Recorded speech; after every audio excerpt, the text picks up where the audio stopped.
Well, good evening, everybody. Thanks again for attending this virtual Blueprints to the Trade Speaker Series. This is our third series. This is our third event in the series. And this is actually going to be the final event in our winter series, and we'll actually pick back up again in the fall and highlight a few other trades in the fall. So really happy you're here. Just a little bit about Construction Careers Foundation. So my name is Lindsay Tallman, and I am the program director at CCF. And CCF is all about promoting the different apprenticeship opportunities and trades careers to the emerging workforce. So that's middle school and high school students. And one way we do that is through this speaker series. So like I mentioned, we've been highlighting a few different trades. Tonight, we actually have the Bricklayers and Allied Craft Workers, and then the Finishing Trades Institute of the Upper Midwest. So I'm going to kind of hand it off to the speakers to introduce themselves. But today we have John Slama from the Bricklayers and Allied Craft Workers, and then Jordan Bremseth from the Finishing Trades Institute of the Upper Midwest.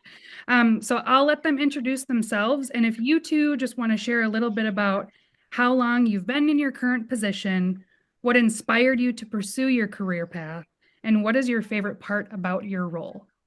So I'll turn it over to if John wants to go ahead first. Sure. Am my mic working there, Lindsay? Can you hear me? Okay. Yep. Welcome everybody. Good to see you all here. Great turnout.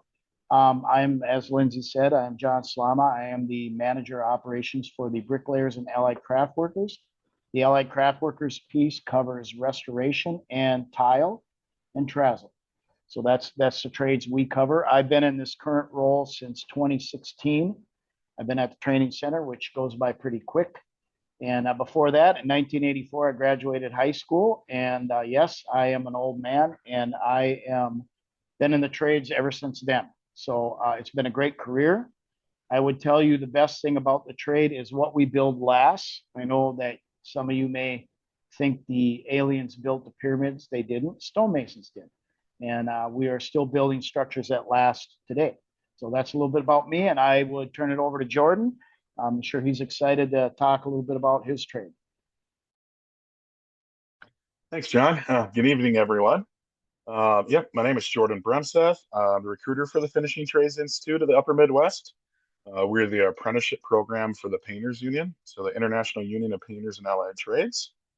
I started out working residential construction right after high school, so building homes, remodeling, stuff like that. And then a few other odds and ends jobs before I kind of fell into glazing. And I'm a glazer by trade. So I worked non-union for about 4.5 years before I made the switch to union. I've been with the union now for 8.5 years. And as my role as the recruiter that I am now working for the apprenticeship program for a little over 3 years. I'll go more into depth in trades after John gives a spiel.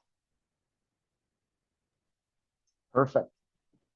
So I will share my screen here. I got a short little presentation to go through here. And let's see. I think I'm good to go.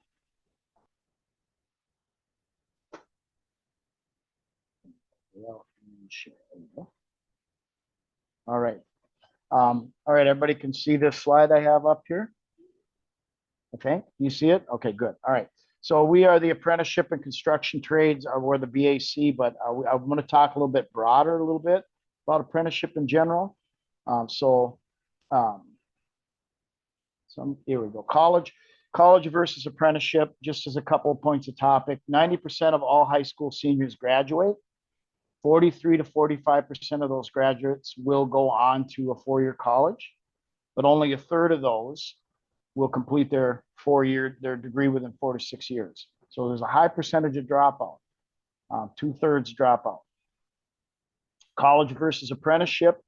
The U.S. Department of Labor says that 60 to 65% of all new jobs coming through 2030 is not going to require a college degree. So 65% of the jobs do not require a college degree.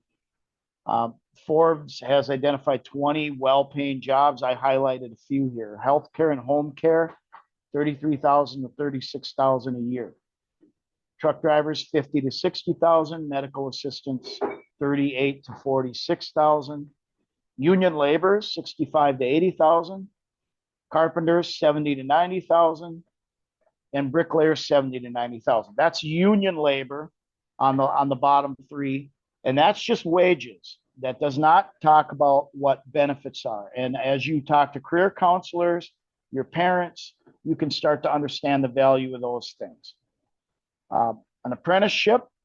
So what is it and what do we do? Well, it's on-the-job training. You earn while you learn. And there's little to no cost. Generally speaking, there's no cost. There's no out-of-pocket cost. After you complete your apprenticeship, you become a journey worker. The average age of a construction worker is 52. Well, why is that important? That's important to note because that means there's a lot of opportunity for people your age coming into the market, having a chance. Even if the economy goes down, because the age of construction workers is so high, the opportunity is going to be there. It's just going to be there just for the demand of workers. A career in the trade can give you education. It's lifelong learning and training, professional growth.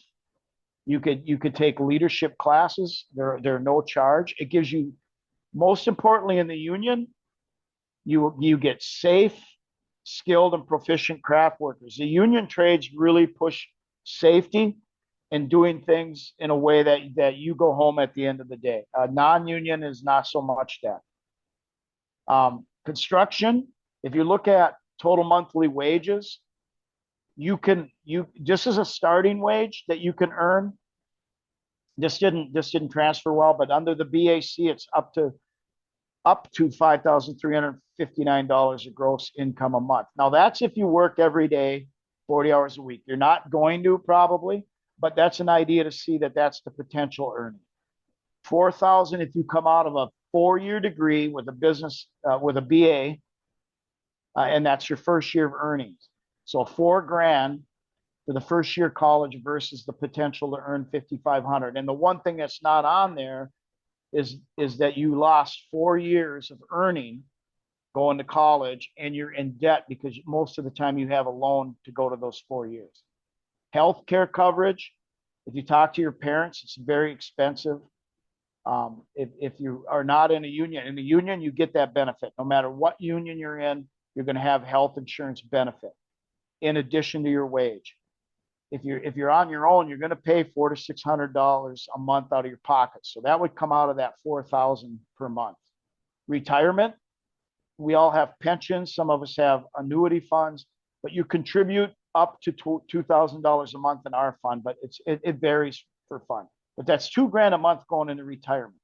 That's a lot of money compared to the average person that might put $80 away per month. Training, unlimited. In the other market, the training, ongoing education, there's no free offerings. Most everything costs money. Where does your career go? What can you leverage? We start out as an apprentice. Your first goal is getting to a journey worker. You can get into management.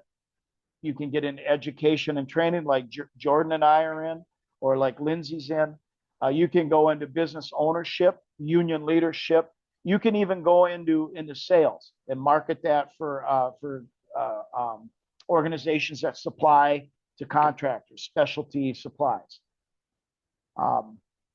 Yeah, that's pretty much the overview of what it takes, or what the training is. We offer free trainings because we have a skilled trade that takes a lot to get in. You can't just show up and not have a concept. So we do what we call a pre-apprenticeship training.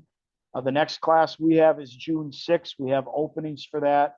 And you can go to our website, bactraining.org, and fill out an application. We do that every year. So we do that 2 times a year, every year.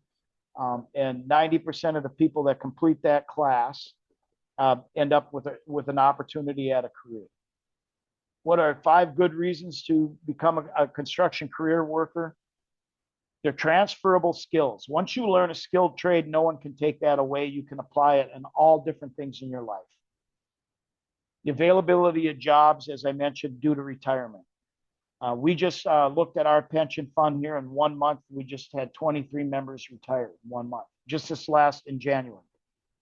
So that's 23 positions that are open. The outdoor life in our trade, you're going to work outside. You're building the structure. You get those beautiful Minnesota bluebird days, right? Those 60, 70-degree days. We like to be outside, getting sunshine for free. Well, you get those, and you get a little bit of winter and fall in there too. But you're outside, and I personally, I love that part. Accomplishment, gratification. Like I mentioned earlier, what we build lasts. I can't tell you, when was the last time you walked in a room, looked at the lights, and said, "Wow, those are really cool." And compared to walking into a building or a church or a cathedral or an airport where you see the intricate designs of brick, or you see the terrazzo floors or the tile designs, that's pretty cool. And it always brings a sense of how did somebody do that? So that's gratification.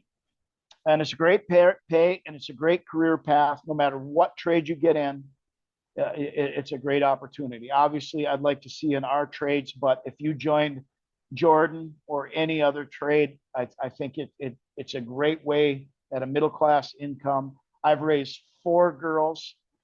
My wife stayed home during that time to raise them as they were going to school, and we could have never done that on my education, high school education, without being in a union trade. So that's all I have, and I don't want to cut Jordan's time short, so I want to make sure I give him time as well.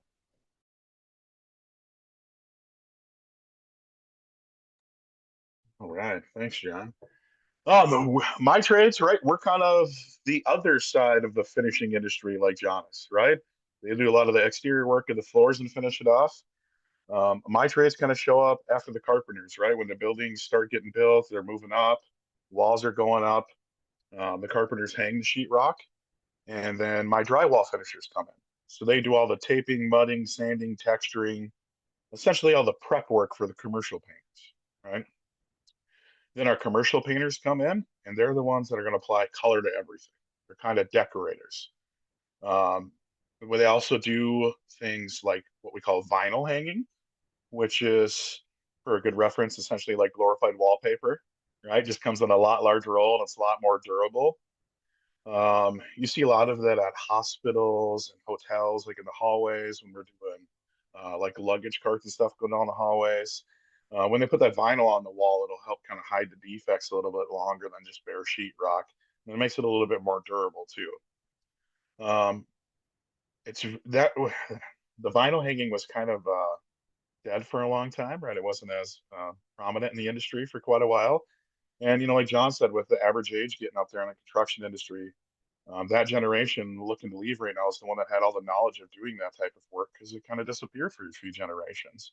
And now it's making a big comeback, and we need that knowledge to be passed on to the next generation so that it stays within the industry as well, right?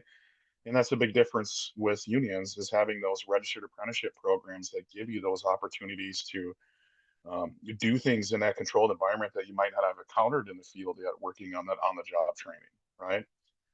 Uh, think about like Mayo Clinic in Rochester right now, like $5 billion worth of work over the next 4 years, and they're very good about doing union work. I think we have like 10 full-time painters in Rochester that only work at Mayo doing touch up. The St. Paul Public School District, they employ 7 to 10 of our painters that just do touch up and keep the buildings looking good all throughout the year, right? On the flip side of that, we have our industrial painters or coating application specialists is what they're referred to now, right? They're a little bit different than commercial painters. Right? It's kind of always sunny in 75 where a commercial painter or drywall finisher's at. It's got to be a certain temperature, a certain humidity, and all those things for the paint and the mud and everything to cure properly and set up properly. Our industrial painters, they're going to be working on structures like water towers, pipelines, refineries, bridges, power plants, the mines. They could be, 60 feet below ground in a confined space to 400 feet above ground, hanging off a smokestack in a power plant. And they take commercial to that next level, right? It's kind of commercial painting on steroids. When you think about a wall in like your school or like in your home, you probably have a coat of primer on it and then a couple coats of paint on top of that. So it's a very, very thin layer of paint. Industrial job is not just decorate it, right, to make it look good, but their job is to protect.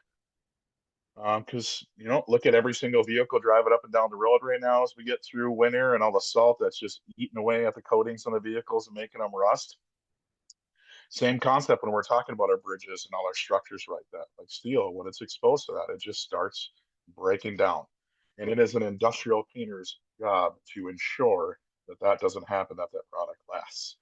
If you ever get a chance to drive southeast of the metro on Highway 52, like you're going to Rochester and you see the Flint Hills refinery, even look it up on Google Maps. They employ a lot of trades out there full time, and it's just a crazy steel structure that seems to go on forever.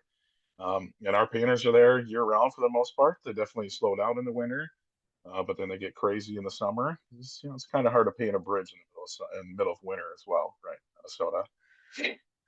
Moving on, then we have our glass workers. So all the windows you see, windows, doors, showers, mirrors, handrail glass. Anywhere you look around you and where there's aluminum and glass together, that's the work of a glazer and a glass worker, right? So our glass workers are more on the manufacturing side, where they're in a shop in a controlled environment, and it's their job to get all the metal in stock lengths, and then they cut it up and prep it and put it together as much as possible. They essentially create the puzzle piece, and then they send it to the field for the glazers to install it or put the puzzle pieces together. There is a little bit of welding involved in our industry when we're doing all these multi-story window systems. We weld on some U-channel brackets that are called win loads or dead loads, which essentially pins the frame tight in a section or allows it to move up and down. Just steel and aluminum and glass, right? They expand and contract, right? They get hot, they grow a little bit, they cool, they shrink a little bit. So if we're talking about like the IDS tower in Minneapolis, almost 800 feet tall to the roof, we have to have those certain brackets in the right spots to make sure that frame isn't growing and pushing against each other and buckling out of the system. Also, with that, heights are involved in glazing as well as industrial painting. Use the IDS tower as a reference again. When our glazers go there and they got to replace a piece of glass on like the 30th floor, roughly 300 feet in the air, they got to go to the roof that 800 feet in the air and they get in a swing stage and they drop down that 500 feet to get to where they're replacing that piece of glass. So if heights aren't your thing, then being a glazer probably isn't for you. But a rule of thumb too, the larger the contractor, the larger the job they do. We have a lot of small mom and pop style shops that stay in at kind of 3 stories and below. And then there's those kind of middle sized shops that do that like 15-story and below. And then there's some really large contractors that'll do anything we need them to do, like US Bank Stadium, right? So it can get really, really elaborate with what we do. We also have a small sign technician program where it's any kind of sign that you would see with aluminum, vinyl, wood, some small like scoreboard work up to like the signs, like neon signs and stuff you see in front of businesses. So they do a little bit of wiring in there, a little bit of low voltage work. More so, there's a lot of graphic design with it, and that's our smallest industry, but it's starting to grow a little bit right now as well. So, right, just kind of the opposite. And we work a lot with John with the brickies when we're putting our window systems in. They're surrounding our windows, making it look good. We're sealing to their product and behind it to finish it off and cover up all the rough edges. And when you drive by a building, our two trades is what you see when you look at a building for the most part, right? I've had the pleasure in my industry that I worked non-union for 4.5 years. And I got to, I was thankful for my time there because I got to learn a lot about the business in a different realm. But the apprenticeship program wasn't there. The safety wasn't there. Day one, I got thrown keys to an aerial lift and said, drive this around. We need it. And I stood there for about 10 minutes trying to figure out how to even start the thing because I'd never been in one before. Okay. I finally got it started after the job suit came over and asked me what the heck I was doing. And I didn't make it around the building and I buried it. But that was a great day one in the industry for me. But fast track to my world now, right? We have aerial lift simulators where we get students on them before we get them in the real thing. So they get a feel of what it's like to actually drive those things before they're actually in any danger or putting anybody else in danger. And then we bring the real thing in and our instructors go up and drive them around, show them the controls, get them used to that feeling before they even start to get certified and all those things, right? So there's just multiple layers of safety in our industry. John mentions all the money we make, and these are careers; these aren't jobs, right? It's that next level, and there's no point making upwards of $100,000 a year in a good year if you don't make it home at night, right? I've got a similar pathway that John had going right now. My fiance this school year left the workforce and is a stay-at-home mom with my two bonus kids and my daughter, and it's working for us. And I wouldn't have been able to do that without the industry that I'm in today with the union construction trades, right?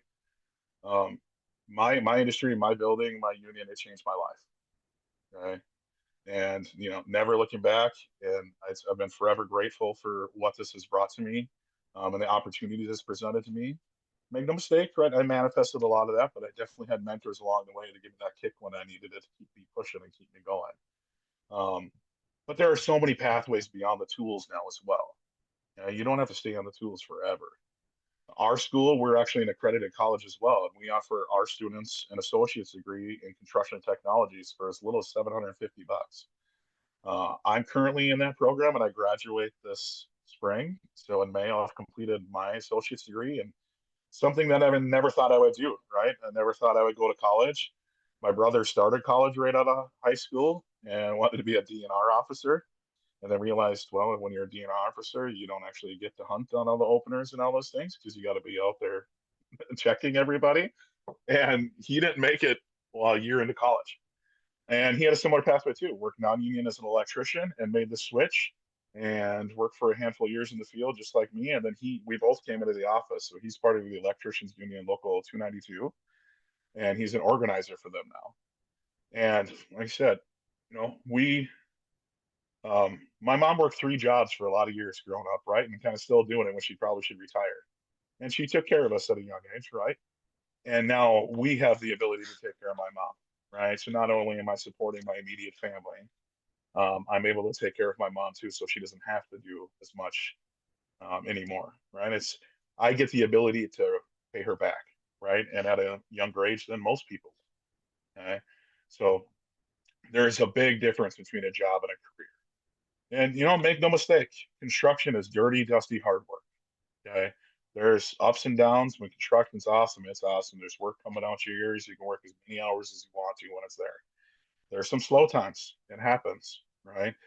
Um, but take advantage of those. And those that are really succeeding and putting in the extra work and showing up are the ones that stay working during those slow times, right? I was blessed in my career to have the opportunities that I did.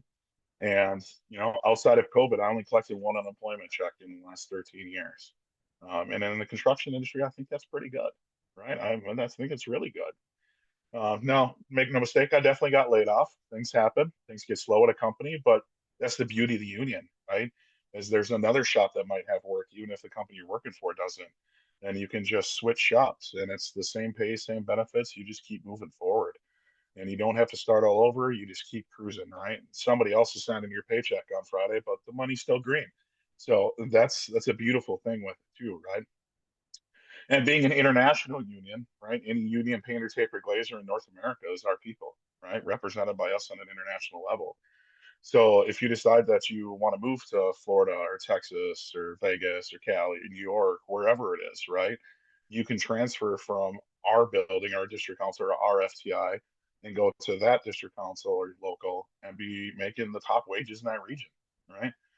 Prevailing wage and all those other things, we set that, right? Our rates are what set that. And so we get to make the top dollar every day. But that comes with a price, right? We're top educated. If we need to be top educated, we got to be top trained and everything. And that's why we make the top wages.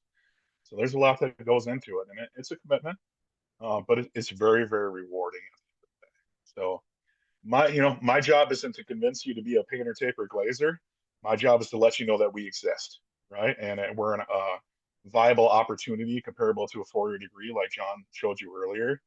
Um, my job now as the recruiter is to show you everything, right? I talk about our trades. I'm biased to our trades in a sense because I love what we do, right? Um, but you need to understand that don't chase the money, right? Don't go to CCF's website and just pick the trade that makes the most money and be like, that's the one I want to do. Okay. You inevitably need to find the trade that you can see yourself doing for the next 10, 20, 30, 40, 50 years, however long you got. Right. And I promise you the money will come. All the certified construction trades like ours, brickies and the iron workers and the carpenters and all of us, we all make a very comparable wage at the end of the day. Okay. And if you're not in, if you're in a trade only for the money, I guarantee you that trade will wash you out. You won't make it through and you won't last. You can't just chase the money. Chase the thing, that passion, right? The thing that feeds that soul out there. And the money will come as a result of that. You know, my industry being a glazer, I thought it was really cool to walk away from buildings like US Bank Stadium, Target Field, the Milwaukee Bucks Arena, and look back and like, dang, I built that. And I get to see my work every day, like John was talking. Right, same thing. You know, not to knock any electricians, but same thing. You don't see their wires that they're running behind the walls. Yeah, you know the lights work and you got, you know, power to everything, but they don't get to show off their craft like we do in a lot of ways. So it all depends on what part of construction you want to come into it, right? You want to be in the beginning? Do you want to be in the middle? Do you want to be on the finishing side? There's a lot of different avenues in this world. The uni construction trades breaks down into, 70 something different pathways in totality. Like it's a lot, right? So there's an abundance of opportunity there for you. It is up to you to take that leap of faith and kind of figure out which one it is you want to do and go from there. Right? You can always switch, but it's not necessarily in your best interest. So that's why we stress so hard in the beginning to find that one that you think you can see yourself doing for a long time. Okay? Nothing further from me at this time, unless there's questions. All right. Thank you both so much. Yeah, we'll turn it over to some questions. We've got about 10, 12, 13 minutes left on the call. So yeah, you can come off mute, ask your questions that way, put them in the chat. We'll get to them. I know, as people are maybe starting to think about questions, could you both just kind of walk through a little bit about like what does your application process look like? Like, there's a high school student on the call right now. They're approaching graduation. Like, what's going to be the best time for them to apply? How do they start working with a contractor? And then Jordan, you talked a little bit about, if one contractor lays you off, go find another one. So kind of like, what does that whole process look like? Well, for us, as I mentioned earlier, I know like the laborers are a skilled trade, but it's pretty easy to join the laborers because you don't need much background or training. Essentially, you're serving other trades. You end up being a support staff. So to start that, there's a lot of very menial tasks you can do that's going to pre-qualify you to see if do you have what it takes in the long run. On the bricklayer side and the tile side more leans to that. We have a finisher program where you can join that very easily and get in and get a chance because essentially you are a laborer. You start out as someone carrying the material, and that doesn't take a lot initially. Obviously, there's a lot more to it, and it takes a lot of time, but initially you can start doing that. On the brick side, you can't because we're building a structure. The structure has to either be a decorative thing where it looks good, or it's a structure that has to last. So for us, you got to have some training. We offer 2 trainings a year because that's when our market provides for it. So in order to get into our union, the best way in as a high school kid is to sign up for our pre-apprenticeship training. It's a 6-week no-cost training. We provide you with it's like going to boot camp. It's the very basics of the trade. It gives you the skills you need to be job ready. And that's our goal. That's what we do. And we are successful with that. And our contractors know that. And they know that we're going to get you there on time every day. And if you're not on time every day, you won't be part of the program. They know that we have all that down, and they will hire you out of that program because they believe in what we're doing and providing good candidates. And so that's what we do. We do that twice a year. We do it once in the early spring, March, and then we do it once in June, right when you're getting out of high school. That's our opportunity. You can easily apply that. You can easily apply online to that at our website that I put in the chat. I'll let Brennan get his in there as well. Yeah, so ours, we don't have that set timeline for an application. Okay, if the work is there and the opportunity is there, you get it. Our first semester, like our apprenticeship program, typically starts like the end of August, beginning of September, and goes through May, like a typical calendar school year. So like right now, anytime you could get hired with a contractor up until like the first week in August, you could start classes this fall. We're a referral hall. So what that means is like I can't hire you, right? I refer you to our contractors, and it's up to you to get hired, right? Um, and where our pathways the exact opposite of college, right? College, you apply, get accepted, pay a bunch of money, go to school, hope to start a career after college, right? You get your job day one, you start your career, then you become a member of the union, and then you get into the apprenticeship program after that. Okay. So day one, you start working, right? And you're going to be doing those menial entry level tasks, right? But it all plays a purpose in furthering your education and getting you to where you need to go, right? So for us, there is no set application period or window. Um, I'm doing open houses right now, bi-weekly, um, where you can go to our website and under programs, become an apprentice. You fill that contact information form out, generates a contact of you in my system, and then you receive an automated email back to register for one of my open houses, where you'll come in, meet with me. We'll have a more in-depth conversation on what we expect from you, what you can expect from us, what that pathway looks like, and really ensure that you're pursuing the right trade. Okay.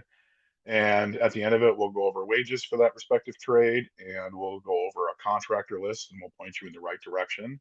And then it's up to you to get hired. Awesome. Okay. So what I'm hearing and for everybody on the call, okay, they're reaching out right now. They're lending you a hand by saying, we have open houses, contact us. John's putting in you both had you put your websites in the chat. I know your contact information is on there. So reach out, go to an open house.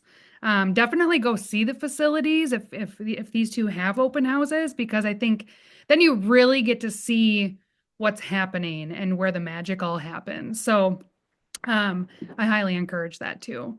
It looks like we had some questions in the chat. John got to them. So um, yeah, again, make sure you're saving these links if you're interested. And reach out. I mean, I don't want to speak for Jordan or John, but I'm assuming like reach out to them, ask all the questions. But you have them right now, and we have a few more minutes. If anybody else has any questions, feel free. Come off mute, put them in the chat. All trades will let you tour and interact with their apprentices. Just reach out, as Lindsay said. Yep. Awesome. Okay. Okay, I am gonna stall for just a minute. Jordan or John, like any other like final thoughts that you want to leave everybody with today? Otherwise, like I think the links are great. Open houses. Yeah, I can talk about our other pathway, right? If there's any younger individuals in here that are still in high school and junior year or younger, or if you're older and you have kids that are coming up through school, right? 4 years ago, we became a PSEO program as well, and then we switched to a CTE program 3 years ago, so career and technical education. So every semester, we actually take 20 students in their graduating year to our school for a full semester of high school. So you come and you spend 15, 16 weeks with us. You get a hands-on education in every trade that we offer. You also, you get to work with the apprentices, you get to work with their instructors and the experts in the industry, and you get a real feel of what it's kind of like, what our type of work is like, and what it actually is, and what it all entails. You're going to get dirty, you're going to get covered in mud, you're going to get paint on you. We're going to get some exposure to heights.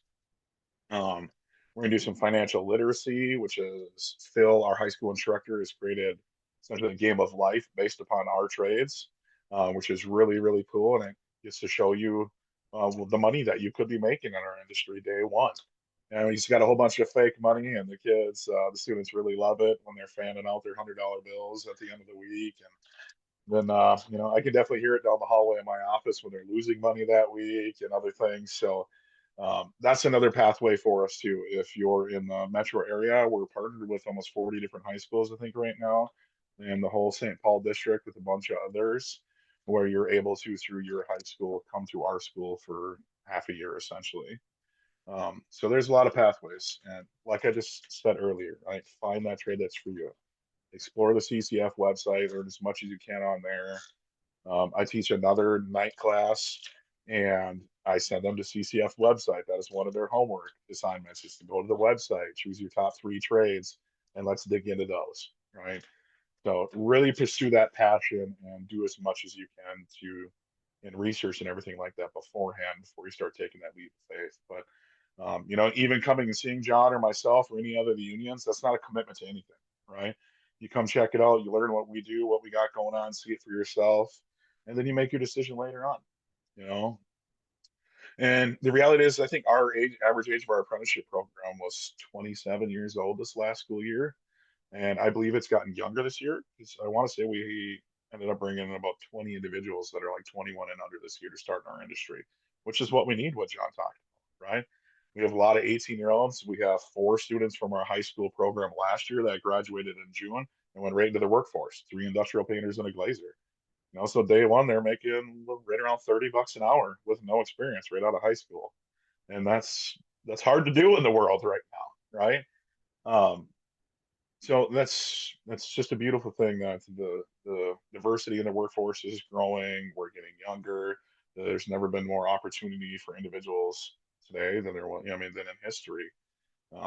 So just go explore all the trades that you can and make the best informed decision that you can. Yeah. John, do you have any other final thoughts? Yeah, I would add to everything Jordan said is spot on. And I would say that if you guys are doing these series and you're trying to figure things out, and I know there's a lot of pressure for kids. There always has been when you hit ninth grade to, what do you want to do when you grow up? I mean, I think that some people figure that out. Some people have an idea what they want to do and they know that, but that's pretty rare. I would tell you that most people have no idea. I would tell you I had no idea. I had a sense of things I didn't want to do, and I knew what I knew that I didn't want to spend my life behind a proverbial desk or that sort of thing. I wanted to be able to interact with things and be active because I'm kind of an ADHD person, even though I'm older now and I don't have that energy I used to have. But I would tell you, don't put that pressure on yourself. You're young enough. Explore. Go take advantage of the trades. Take advantage of Minnesota trades. Take advantage of the programs that Lindsay has to offer while you're young. And if it doesn't work out, you're young enough that you can spin around and recover from that. So do that. Explore those things. Try it out. As Jordan said, don't get caught up in chasing the money. Every trade's going to pay you well. Start out with something that you have an interest in. To kind of wrap up really quick, we like to share kind of some upcoming events, other program application deadlines that are happening around the Twin Cities and other areas. So I'm going to share my screen really quick. Here we go. All right. If everyone can see this. So for students on the call, upcoming events, there's Construct Tomorrow, which is a hands-on career fair that all of the trade unions put together, and they're there, like I said, offering all sorts of hands-on stuff. You get to talk to Jordan and John and apprentices about their career paths.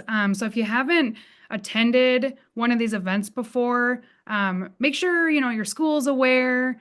Check it out for teachers or parents on the call. Same thing. Make sure you check out Construct Tomorrow events. The last two of the year are in St. Cloud and Forest Lake. But if you're in the Twin Cities metro here, they have them every year too in the St. Paul area, and one in Brooklyn Center. So if you can't make it to either of these two, make sure to check out the 25-26 school year events. And then the blueprints to the trades, like I mentioned, this is the last one of the winter series, but then we'll pick back up in the fall, some more to come on that. And then just some upcoming application deadlines. So one of the CCF programs that we have is the Minnesota Trades Academy, which is an 8-week summer internship. There's still applications open for our Brooklyn Center cohort and our Ramsey County cohort. So Everybody on the call will get links to all of these events and deadlines and applications. So I just want to, give a shout out to all of these here, but I'll follow up and you can get access to the links for all of this. Another one is Lake Street Works, which is a school year program for Minneapolis youth. Another really great program. I think, Jordan, you're part of that program, teaching some trade skills. And that's for juniors. So application is open for the next school year on that one. Building Strong Communities is an adult preparatory program, an apprentice preparatory program for 18 plus. And right now their application is open for their next cohort, which starts in February of 2026. And then some resources that I just want to share with you. So Jordan and John, they referenced our Construction Careers Foundation website. So if you're looking to just kind of explore all the different options in the construction trades, our website does a good job of kind of laying out what each trade is, the salary, the benefits, how to prepare for a career in that field, and then links to all of the different union websites. And then the Minnesota Department of Labor and Industry website is a great resource if you want to learn about not only all the different trade options, but approaching deadlines for the applications and then contact information for each of the trades. And then finally, again, we record all of our sessions, so you can subscribe to our YouTube channel and have access to all of the recordings if you're interested in learning about the other careers in the trades that we've already covered. So I'm going to stop sharing. All right. And then I think that's a wrap. I appreciate you all for staying on an extra few minutes. Again, I'll follow up with all of the different links that John and Jordan shared, all the links in the page that I just shared. So you'll have access to all of that. But I just want to thank Jordan and John again for joining us tonight, sharing all that information and answering all the questions we had. So really appreciate you both. Thank you so much. And thanks for everybody again for joining the call tonight. Absolutely. It was an absolute pleasure. Thank you for having me. Yep, same. Thank you very much. And everybody have a good night. And if you have questions, feel free to contact Jordan, myself, or Lindsay, and we'll be happy to help you out.